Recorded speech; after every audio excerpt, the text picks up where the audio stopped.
6 अगस्त 2019 की सुबह का इंतजार दशकों से किया गया था। इस सुबह की राह पीढ़ियों ने देखी थी। इस सुबह के सूरज से सुख की किरणें निकली थीं। इस सुबह की आस जम्मू कश्मीर और समग्र भारतवर्ष के लोग 7 दशकों से लगाए बैठे थे। और जब ये सुबह आई तो सभी ने इसका खुली बाहों से स्वागत किया। 7 दशकों से ज्यादा के आतंकवाद, अलगाववाद और उग्रवाद के बाद 5 अगस्त 2019 को भारत की संसद ने अनुच्छेद 370 के काले कानून को निरस्त कर दिया। इस कानून की मोहर की आड़ में भारत का स्वर्ग कहे जाने वाली घाटी को आतंकवाद का गढ़ बना दिया गया था। कुछ राजनीतिक पार्टियों ने भी अपना उल्लू सीधा करने और तुष्टीकरण की राजनीति करने के लिए जम्मू कश्मीर को देश से अलग रखा। पर जो सपना 5 अगस्त 2019 को साकार हुआ, उसका बीज 1952 में बो दिया गया था। जनसंघ के संस्थापक सदस्य डॉक्टर श्यामा प्रसाद मुखर्जी ने जम्मू कश्मीर की एक विशाल रैली में संकल्प लिया था, मैं या तो आपको भारतीय संविधान प्राप्त कराऊंगा या फिर इस उद्देश्य की पूर्ति के लिए अपना जीवन बलिदान कर दूंगा। फरवरी 1953 में तत्कालीन प्रधानमंत्री जवाहरलाल नेहरू को लिखे गए 2 पत्रों में डॉक्टर मुखर्जी ने सवाल किया था, अगर हमारा संविधान पूरे देश पर लागू होता है तो जम्मू कश्मीर में क्यों नहीं? राजनीतिक फायदों के लिए सत्ताधीशों ने अनुच्छेद 370 को जस का तस बना रहने दिया। इसकी परछाई में जम्मू कश्मीर में भ्रष्टाचार बढ़ता रहा, उग्रवाद पंख फैलाने लगा, अलगाववाद पनपता रहा और आतंकवाद से राज्य हिंसा की दहशत में डूबता रहा। दंगे होते रहे, युवाओं का भविष्य बर्बाद होता रहा, पर केंद्र की कांग्रेस सरकारों के माथे पर शिकन तक नहीं आई।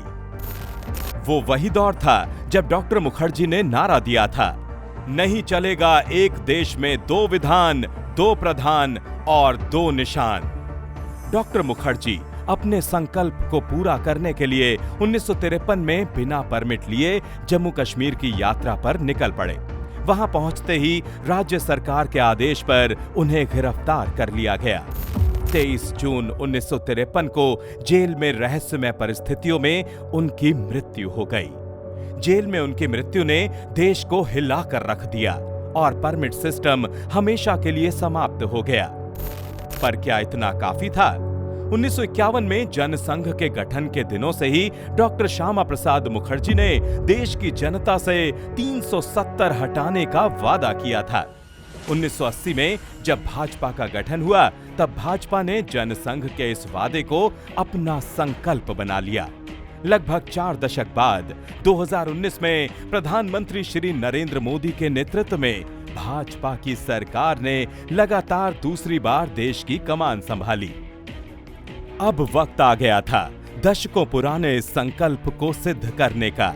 पीएम मोदी और गृह मंत्री श्री अमित शाह के नेतृत्व में भाजपा की दृढ़ और राष्ट्रवादी सरकार ने अनुच्छेद 370 को निरस्त कर दिया। घाटी ने नया सूरज देखा, देश ने नया मुकुट देखा। पहले जिन युवाओं के हाथ में पत्थर होते थे, आज उनके पास रोजगार है। जिन गलियों में पत्थरबाजी होती थी, वहां आज बच्चे क्रिकेट खेलते हैं।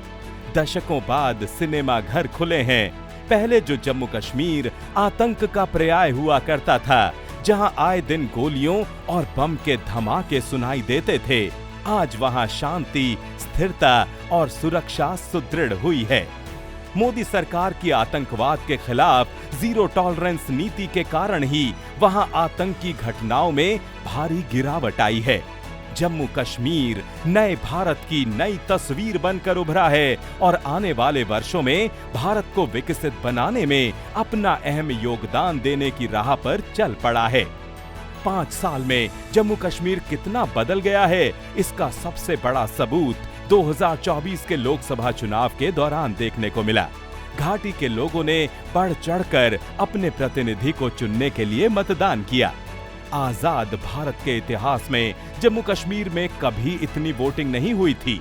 जम्मू कश्मीर की जनता ने लोकतंत्र के सबसे बड़े उत्सव में खुद को शामिल कर डॉक्टर श्यामा प्रसाद मुखर्जी को सच्ची श्रद्धांजलि दी है। आज जम्मू कश्मीर का हर नौजवान अपना भविष्य खुद लिखने के लिए आगे निकल रहा है।